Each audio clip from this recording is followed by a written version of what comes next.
Dalam headline berita nasional kemarin dinyatakan oleh Menteri Keuangan, Indonesia resesi kuartal ketiga tahun ini. APBN sudah tekor 500 triliun per Agustus 2020 ini. Apa arti semua informasi ini? Kita baca dari sisi yang lain. Apa beda negatif growth dengan negatif territory? Indonesia di mana pada saat ini? Negative growth adalah istilah di mana pertumbuhan negatif atau menurun namun masih tetap di range positif. Misalnya, ketika ekonomi turun 3% dari 5%, sehingga walaupun turun pertumbuhannya namun masih di wilayah positif, yaitu plus 2%. Sedangkan negatif teritori adalah pertumbuhannya beneran turun hingga di bawah 0. Minus 5,3 di kuartal kedua tahun ini, ekonomi Indonesia langsung tembus di wilayah dalam tanda petik negatif teritori dalam pertumbuhan ekonominya. Walaupun ada stimulus ekonomi yang lebih dari 900 triliun dalam 6 bulan terakhir yang mana membuat APBN jebol 500 triliun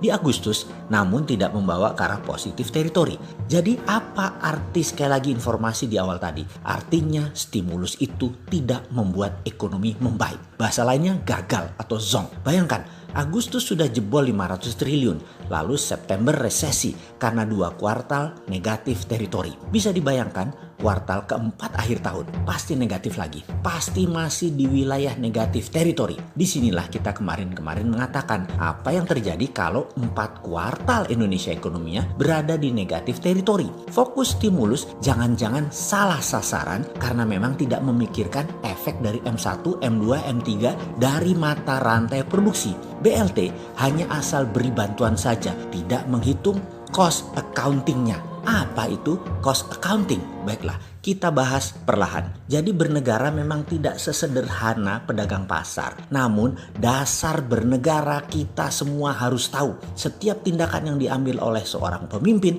atau pemangku kebijakan adalah bagaimana keuntungan sebanyak-banyaknya untuk rakyat, bukan untuk golongan ya. Saat ini ekonomi dan COVID di Indonesia bermasalah besar. Ada baiknya kita bedah satu persatu di mana salahnya bernegara dalam 6 bulan ini di dalam menangani economic at war dengan COVID dan dalam perang dua negara Tiongkok-Amerika. 1. Cara bernegara saat ini menganggap ini resesi ekonomi biasa dan memperlakukan COVID seperti pandemik penyakit biasa yang tidak mematikan, tidak cepat menular. Ini kesalahan pertama. Yang pasti kita akan beresin. Sabar ya Baser. Kalian nih otaknya jangan marah-marah mulu. Sabar. Nanti diterangkan. Baru kita bilang cara bernegara salah satu aja udah bete loh. Bentar. Melihat ekonomi di Indonesia itu sederhana. Ekonomi itu dibagi 3 dari 1.000 billion dolar. 150 billion dolar adalah belanja negara atau APBN. Sisanya swasta. Swasta dibagi 2 lagi. UKM yang menyerap 97% angkatan kerja hanya menguasai 30% ekonomi makro dan mikro. Dan 80% terfokus domestic consumption atau dunia retail berbasis UKM produktif. Jadi yang menyerap tenaga kerja yang 3% adalah penguasa 70% ekonomi. Mereka adalah para konglomerat, oligarki, dan BUMN yang perusahaannya semua tidak lebih dari 5.000 perusahaan besar tersebut. Di pasar non-APBN saat ini terpukul terbanyak. Juga ternyata APBN penyerapannya rendah di bawah 50%. Inilah alasan kedua ekonomi tidak tumbuh, yaitu value added produk yang rendah dan government spending yang rendah. Faktor ketiga yang membuat ekonomi tidak tumbuh adalah BUMN bukan pengayom UKM. BUMN malah berkompetisi dengan UKM. Cocok. Faktor keempat adalah lambatnya birokrasi penurunan dana pemerintah karena mungkin harus tender, mengatur sana sini, bagi sana sini, serta yang ditarget bukan hal yang produktif lagi. Banyaknya markup proyek pemerintah dan Pemda menghambat lajunya ekonomi. Bayangkan proyek 50 miliar nilainya, jangan-jangan yang buat mengerjakan proyek aslinya nggak lebih 25 miliar. Sisanya ya buat belah duren para pemangku yang mengatur panjang pendeknya proyek. Di mana uang markup tadi tidak produktif disimpan di bawah bantal karena uang korupsi.